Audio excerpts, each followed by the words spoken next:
தென்னாடுடைய சிவனே போற்றி, எந்நாட்டவர்க்கும் இறைவா போற்றி. அனைத்து தமிழ் உள்ளங்களுக்கும் கனிவான வணக்கங்கள். நிகழும் ஸ்ரீ மங்களகரமான சோபகிருது ஆண்டு மாசி மாதம் 18ஆம் தேதி வெள்ளிக்கிழமை அன்று பஞ்சமி திதியில் சுவாதி நட்சத்திரத்தில் துருவ நாமயோகத்தில் தைத்தூலம் காரணத்தினில் அமிர்தயோகம் கூடிய நன்னாண்டில் இந்த சீர்மிகு மார்ச் மாதம் பிறக்கிறது.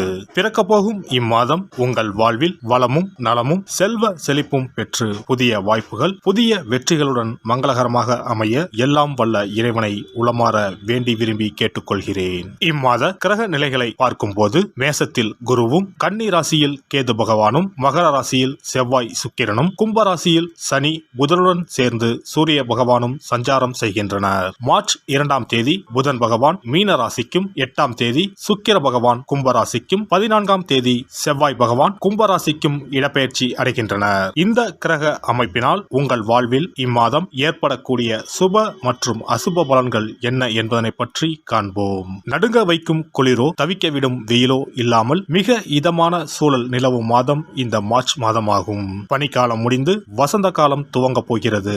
மாசி மாதத்தின் பிற்பகுதியும் பங்குனி மாதத்தின் முற்பகுதியும் இணையும் மாதம் இந்த மார்ச் மாதமாகும். கும்ப மாதமும் மீன மாதமும் இணைந்த இந்த மார்ச் மாதத்தில் பல திருப்பங்கள் உங்கள் வாழ்வில் நடைபெற உள்ளன.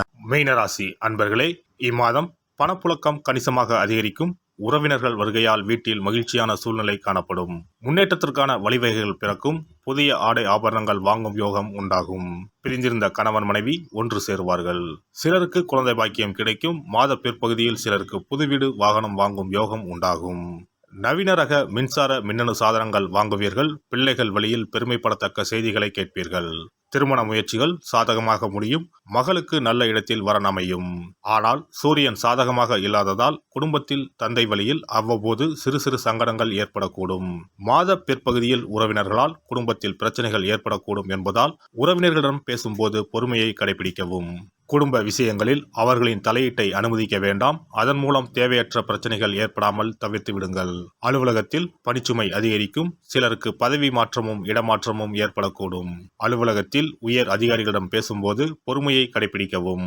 தொழில் மற்றும் வியாபாரத்தில் லாபம் எதிர்பார்த்தபடியே இருக்கும். மறைமுக எதிரிகளால் பிரச்சனைகள் ஏற்படக்கூடும். வியாபாரத்தில் புதிய முயற்சிகள் எதுவும் இந்த மாதம் செய்ய வேண்டாம். மாத பிற்பகுதியில் ஓரளவுக்கு நன்மைகளை எதிர்பார்க்கலாம். குடும்பத்தை நிர்வகிக்கும் பெண்களுக்கு மகிழ்ச்சி தரும் மாதமாகவே இருக்கும். உறவினர்களுடன் இணக்கமான சூழ்நிலையே காணப்படும். குடும்ப உறுப்பினர்கள் உங்கள் ஆலோசனைகளுக்கு மதிப்பு தருவார்கள். அலுவலகத்துக்கு செல்லும் பெண்களுக்கு எதிர்பார்த்த சலுகைகள் கிடைக்க வாய்ப்புள்ளது. மாணவர்களுக்கு சக மாணவர்களுடன் பழகும்போது கவனம் தேவை.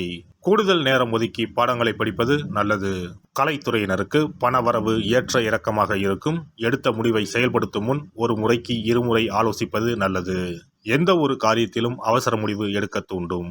அரசியலில் இருப்பவர்களுக்கு எதிர்பார்த்த பதவி உயர்வு கிடைக்கும். கூடுதலாக உழைக்க வேண்டியிருக்கும். மேலிடத்தில் இருந்து வந்த கருத்து வேற்றுமை நீங்கி ஒற்றுமை உண்டாகும். எடுத்திருக்கும் அரசாங்க வேலைகள் மூலம் நன்மைகள் உண்டாகும். புரட்டாதி 4ஆம் பாதம். இந்த மாதம் எதிர்பார்த்த லாபம் வரும். தொழில் போட்டிகள் நீங்கும். உத்தியோகத்தில் இருப்பவர்கள் வாக்கு வன்மையால் காரிய வெற்றி பெறுவார்கள். குடும்பத்தில் வீண் விவாதங்களை தவிர்ப்பது நல்லது. கணவன் மனைவிக்கு இடையே திடீர் கருத்து வேற்றுமை ஏற்படலாம். உத்திரட்டாதி நட்சத்திரம். இந்த மாதம் நீண்ட நாட்களாக இருந்து வந்த பிரச்சனைகள் தீரும். பணவரத்து அதிகரிக்கும். கொடுத்த வாக்கை காப்பாற்ற முயல்வீர்கள். உத்தியோகத்தில் இருந்து வந்த மறைமுக எதிர்ப்புகள் விலகும். தொழில் விரிவாக்கம் பற்றிய சிந்தனை அதிகரிக்கும். ரேவதி நட்சத்திரம். இந்த மாதம் நீண்ட நாட்களாக முடிக்க முடியாமல் இருந்த ஒரு காரியத்தை செய்து முடிப்பீர்கள். அரசாங்கம் மூலம் நடக்க வேண்டிய வேலைகள் திருப்திகரமாக நடந்து முடியும். சுபகாரிய நிகழ்ச்சிகள் நடைபெறும். திருமண காரியங்கள் கைகூடும். கணவன் மனைவிக்கிடையே மகிழ்ச்சி நிலவும். தட்சிணாமூர்த்தியை வியாழக்கிழமையில் நெய் தீபம் ஏற்றி வழிபடுவது வெற்றிக்கு உதவும். கடன் பிரச்சனைகள் குறையும். கல்வியில் வெற்றி கிடைக்கும். இனி இந்த மார்ச் மாதத்தில் மகா சிவராத்திரி எப்போது, இந்த நாளுக்கு அப்படி என்ன சிறப்பு என்பதனை பற்றி காண்போம். சிவபெருமானுக்கு எத்தனையோ திருநாமங்கள் உள்ளன. அவற்றில் மிக உயர்வானதாக சொல்லப்படுவது மகாதேவன் என்ற திருநாமம். மகாதேவன் என்றால் கடவுள்கள் அனைவருக்கும் மேலான கடவுள். கடவுள்களுக்கு எல்லாம் தலைவன் என்ற பொருள். சிவாய நம என சிந்திப்பவர்க்கு அபாயம் ஏற்படாது என்பார்கள். அப்படி கர்ம வினைகளில் இருந்தும் அனைத்து விதமான துன்பங்களில் இருந்தும் விடுபடுவதற்கு சிவனே கதி என சிவபெருமானை சரணடைவதற்கு ஏற்ற நாள் மகா சிவராத்திரி தினமாகும். மகா சிவராத்திரி நாளில் சிவபெருமானை முழு மனதுடன் உண்மையான பக்தியுடன் வழிபட்டால் நம்முடைய வேண்டுதல்கள் அனைத்தையும் சிவபெருமான் நிறைவேற்றி வைப்பார் என்பது ஐதீகம். கவலைகள் நீங்கி காரிய வெற்றியை தரக்கூடிய நாள் மகா சிவராத்திரி விரத நாளாகும். சிவபெருமானுக்கு உரிய அஷ்ட விரதங்களில் மிக முக்கியமானது மகா சிவராத்திரி விரதமாகும். சிவபெருமானின் அருளை பெறுவதற்குரிய மிக உன்னதமான புண்ணிய நாளாகும். ஒவ்வொரு மாதமும் தேய்பிறை சதுர்த்தசி திதியில் வருவதை மாத சிவராத்திரி என்றும், மாசி மாதம் தேய்பிறை சதுர்த்தசியில் வருவதை மகா சிவராத்திரி என்றும் கொண்டாடுகிறோம். நாடு முழுவதும் சிவ பக்தர்களால் கோலாகலமாக கொண்டாடப்படும் விழாக்களில் மகா சிவராத்திரி விழாவும் ஒன்று. இந்துக்களின் மிக முக்கியமான விரத நாட்களில் இதுவும் ஒன்று. முப்பெரும் தேவர்களில் ஒருவரான சிவபெருமானுக்குரிய ராத்திரியாக சிவராத்திரி கொண்டாடப்படுகிறது. இந்த ஆண்டு மகா சிவராத்திரி விழா மார்ச் 8ஆம் தேதி கொண்டாடப்பட உள்ளது. அன்று இரவு 8:20 மணிக்கு துவங்கி மார்ச் 9ஆம் தேதி மாலை 6 மணி வரை சதுர்த்தசி திதி உள்ளது. இதனால் மார்ச் 8ஆம் தேதி இரவு 8:30 மணிக்கு பிறகே சிவராத்திரி பூஜையை துவங்க வேண்டும். சூரிய பகவான் கும்பராசியில் பயணம் செய்யும் மாசி மாதத்தில் தேய்பிறை சதுர்த்தி நாளில் முதல் நாள் மாலை துவங்கி அடுத்த நாள் காலை வரை சிவனுக்கு தொடர்ந்து 4 கால பூஜைகள் செய்யப்படும். சிவராத்திரி அன்று இரவு முழுவதும் கண் விழித்து சிவ வழிபாடு செய்து அபிஷேகம், ருத்ராபிஷேகம் செய்து சிவ மந்திரங்களை உச்சரித்து சிவனின் அருளை வேண்டி பிரார்த்தனை செய்ய வேண்டும். ஆன்மீகத்தில் உயர்ந்த நிலையை அடைவதற்கும், துன்பங்கள் மற்றும் பாவங்களில் இருந்து விடுபட்டு மோட்சத்தை அடைவதற்கும் ஏற்ற நாள் இதுவாகும். மகா சிவராத்திரி அன்று அதிகாலையில் எழுந்து புனித நீராடி வீட்டை சுத்தம் செய்து பூஜை அறையில் விளக்கேற்றி வைக்க வேண்டும். பிறகு மாலையில் சிவன் கோவிலுக்கு சென்று அங்கு நடக்கும் அபிஷேகம் பூஜைகளில் கலந்து கொள்ள வேண்டும். அன்று சிவலிங்கத்திற்கு பஞ்சாமிர்த அபிஷேகம் செய்வதும் வில்வ அர்ச்சனை செய்வதும் மிக சிறப்பானதாகும். மகா சிவராத்திரி நாளில் எத்தனை முறை முடியுமோ அத்தனை முறை பஞ்சாட்சர மந்திரமான ஓம் நம சிவாய மந்திரத்தை உச்சரிக்க வேண்டும். இது தவிர சிவபுராணம் பாராயணம் செய்வது மிகவும் சிறப்பானதாகும். இந்த நாளில் ருத்ராபிஷேகம் செய்வதும் கோவில்களில் நடக்கும் ருத்ராபிஷேகத்தில் கலந்து கொள்வதும் மிகவும் சிறப்பானதாகும். இந்த முறையில் மகா சிவராத்திரி விரதம் இருந்தால் முந்தைய 3 பிறவிகளில் செய்த பாவங்கள் நீங்கும்.